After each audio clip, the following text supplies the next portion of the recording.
We are joined today by Dr. Ivan Oransky. Dr. Oransky, thank you so much for coming on the show today. My pleasure. Thanks for having me. For our audience today, would you tell us a little bit about yourself? I'm a journalist. I'm a doctor by training, but a bit more than 20 years ago now, I decided to go into journalism full time. So didn't stray that far. I cover pretty much medical scientific subjects, trying to make use of the rather long and expensive education that I had in my, sort of teens and 20s. And I co-founded a bit more than a decade ago something called Retraction Watch, which, as the name implies, takes a look at scientific retractions, academic scholarly work, that is what's known as peer-reviewed. In other words, this isn't just sort of random stuff on the internet or even mass media material like I might write. It's, these are in journals. And Adam Marcus, who's my co-founder, and I've been doing that for more than a decade now, and it's sort of turned into certainly what we're, I think, known for, and in many ways where our brains live, at least on nights and weekends.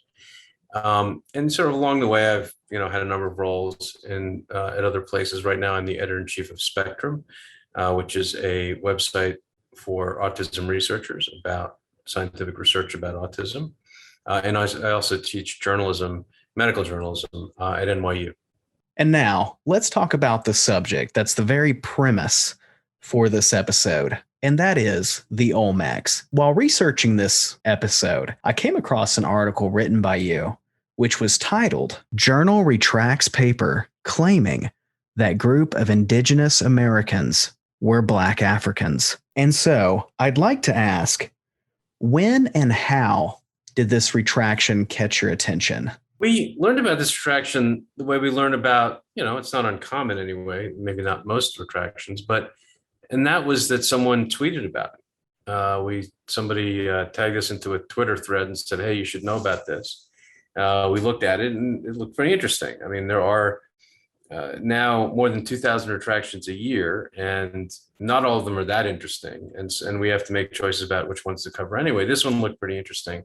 Because it was sort of about sort of fundamental, historical contention, if you will. I mean, it was actually not just, someone fudged a little data here or something like that. It didn't actually look like anyone had done anything involving misconduct or fraud, but it was sort of like, oh, wait, I, to be honest, hadn't even heard of this whole controversy, if you want to call it a controversy. I'm always careful about calling something a controversy when in fact it's pretty clear what's going on. It's just that some people are coming up with ideas that frankly just aren't supported.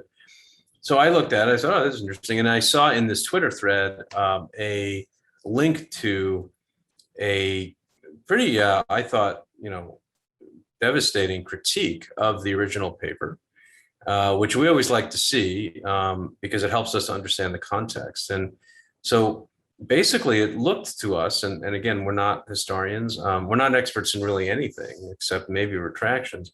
It looked to us as though this paper had, according to these critics, had gotten it wrong, had made certain assumptions, had sort of followed a particular narrative that has been, best I can tell, largely discredited, that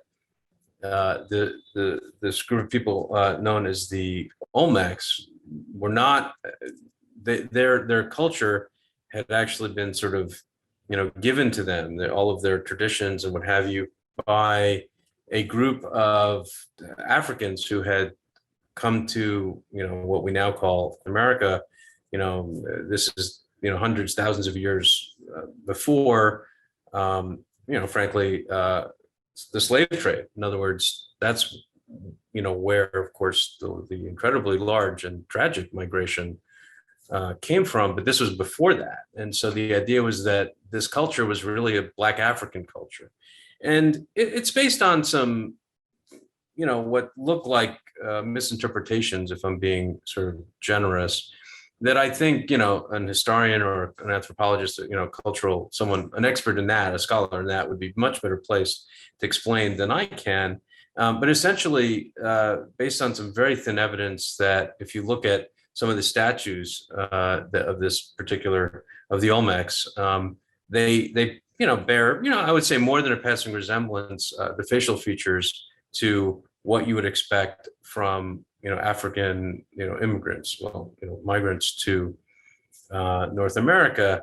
But what is ignored apparently in a lot of that narrative and in that thread is that they also look exactly like, they have the features of other peoples, particularly those from Central America or the southern part of North America, groups that lived, in and around, what we now call Mexico.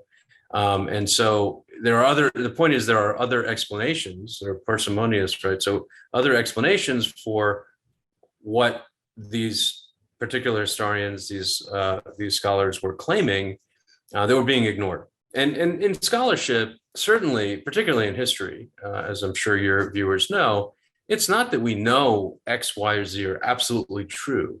It's just that when you come up with an idea, or when you write a paper, or you write a scholarly paper that is, again, peer reviewed, that's looked at by experts, in your field who can judge whether or not the claims are correct or at least, supportable, evidence-based, you are supposed to include, sort of limitations of your analysis. You're supposed to include, these are other explanations for what we're seeing. And that's, in a good, for example, trial, a human clinical trial of a new drug, or more to the point, we watched 100 people eat this and asked 100 people what they ate, this sort of thing.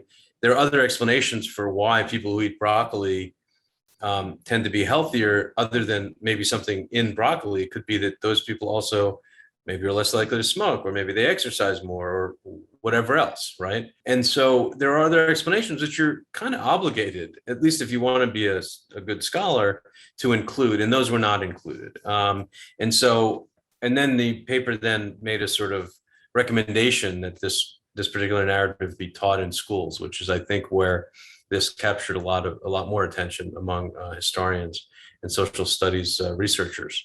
And so, we learned about it, as we often do, after the retraction. In other words, here's the paper, it was retracted. Then that we sort of unspooled the narrative almost post hoc, sort of retrospectively, and then end up, trying to put together what actually happened best we can, and try to get people to talk to us on every quote unquote side of this story. The authors, et cetera, they didn't call us back, but the record from the critics was pretty clear. They had published something. They had actually published a, again, what I think of as a pretty well argued blog post about it. You pointed out, when I look at these, Olmec statues, people I see are people in South and Central America. There's so many outdated and Eurocentric anthropological aspects to what they're claiming. If they look at that and they say, obviously that has Black facial features. My issue with that is, in a sense, it is still relying on this outdated, attempts to basically classify people, if that makes sense. And that's one thing that I'm like, wow, it's like, right when we think we push that past.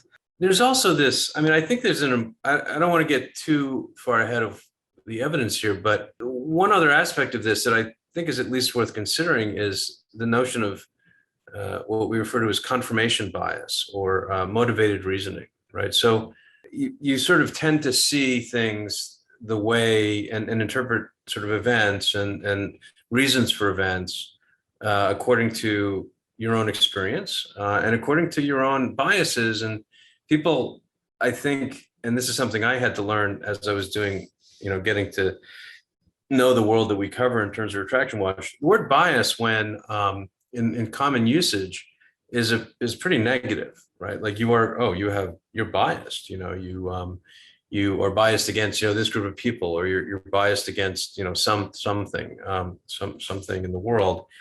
In science, it actually is, it's much closer to almost value neutral. Like, bias just means it usually, in fact, it refers to what we might call in common parlance unconscious bias.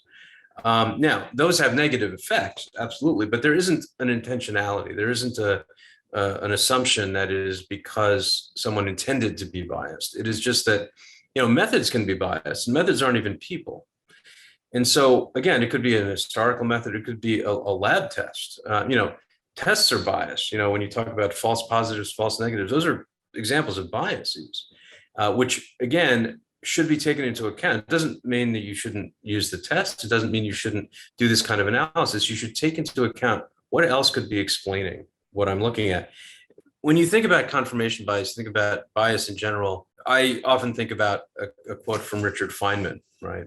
Very famous, scientist as well as sort of science communicator. And he was quoted as saying, the first principle is that you must not fool yourself, and you are the easiest person to fool, right? So we all want certain things to be true, even if we're not aware of it, right? We all try and rationalize decisions we make or conclusions we come to. And a lot of the time that's either harmless or even adaptive. But when you go into a narrative, you go into findings, you go into research, knowing, thinking you know what the answer is, or even unconsciously knowing the answer, you're not going, it's like, tunnel vision, it's like putting blinders on. You're not going to see what's actually happening. And that, again, it happens in all aspects of human life. It happens, when you have a phone call with someone and you get off the phone and because of some inflection in his or her voice, and you assume that they now hate you, or they think that you're the devil or some awful thing. It turns out they were walking around with the phone and they stubbed their toe. It had nothing to do with you.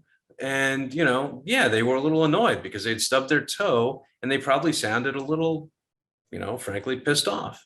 Had nothing to do with you, but because you don't have the entire picture, and because you are not thinking through what the alternative explanations are or could be, which is what basically happened here with this retraction, you're going to have just a skewed version of the world. And it's just something that we think about a lot and write about a lot, or at least it informs our work very often, this sort of notion of confirmation bias or motivated reasoning.